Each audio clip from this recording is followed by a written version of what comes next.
Hello friends, in today's session we are going to discuss the case Express Mill versus Municipal Committee Wardha. The Wardha Municipality imposed an octroi tax under Section 16IO of the Central Province and Berar Municipalities Act 1922. This tax applied to goods and animals that were brought in or taken out across the municipal limits. The main question was whether the Wardha municipality had the authority to levy a tax on goods that were merely passing through the municipal limit without being loaded or unloaded there. The Appellant textile mill was located in Yavat Mahal, Maharashtra. The Wardha municipality imposed an octroi tax of rupees 240 on cotton bundles being sent to Nagpur. The appellant opposed the tax and claimed a refund of rupees 240, which was denied. The appeal was made before the Deputy Commissioner and the case was later referred to the SDO for a decision.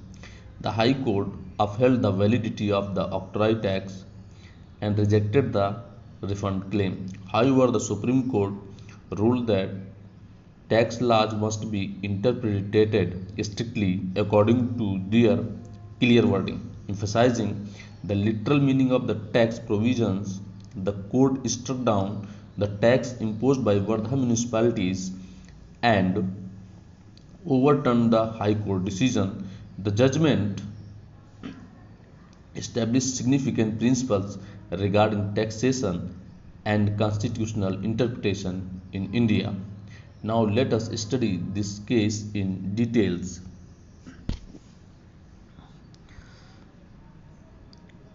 Express Mills Nagpur Appellant versus Municipal Committee Wardha Respondent.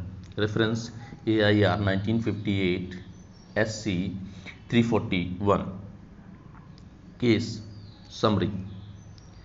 Under Section 16IO of the Central Provinces and Berar Municipalities Act 1922, the Wardha municipality levied an octroi tax custom duty on goods and animals that were brought into or taken out of its limits.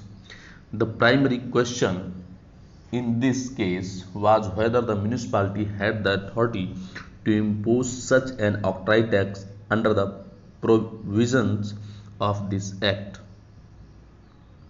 Facts of the case. The appellant owned a textile mill in Yavat Mahal, Maharashtra. On one occasion, the appellant transported some cotton bundles via road from Yavat Mahal to Nagpur. Since the route passed through the limits of Wardha municipality, the municipality imposed an octroi tax of rupees 240 on the appellant's goods. The appellant objected to this tax and demanded a refund of rupees 240, which the municipality refused. The appellant filed an appeal against the order of the Wardha municipality before the Deputy Commissioner. The matter was then referred to the SDO for a decision. The SDO sought the opinion of the High Court on the following questions.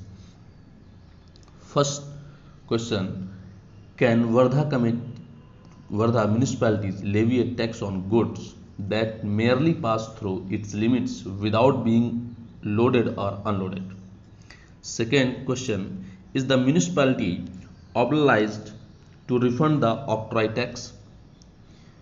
Decision of the High Court. The High Court held that the imposition of the octroi tax was valid and that the appellant was not entitled to the refund. Decision of the Supreme Court.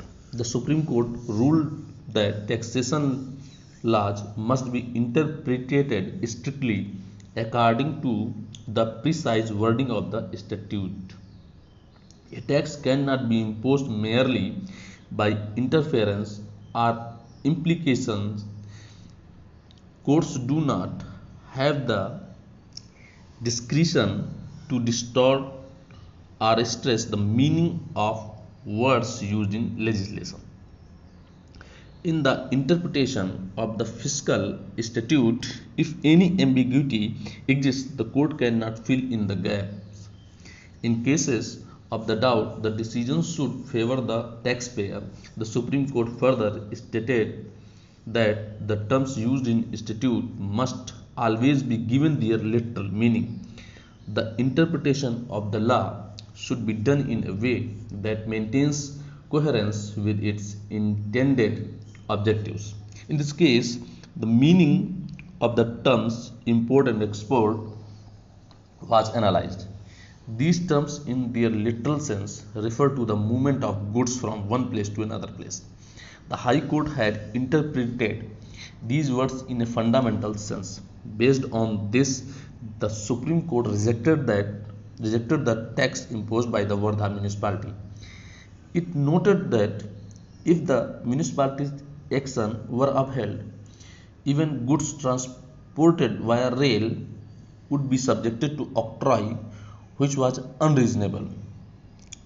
Considering the literal meaning of octroi tax, the court held that such a tax cannot be levied unless the goods reach their final destination, that means last station. Any fundamental changes in taxation law must be preceded by clear legislative intent. Ultimately, the Supreme Court overturned the High Court's decision. Legal establishment. The Supreme Court concluded that if a tax law can be interpreted in two ways, the interpretation that favors the taxpayer should be adopted.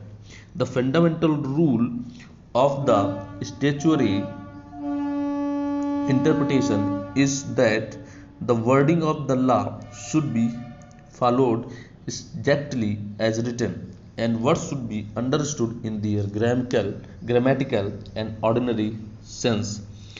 Please watch full video, share and subscribe to the channel. Thank you.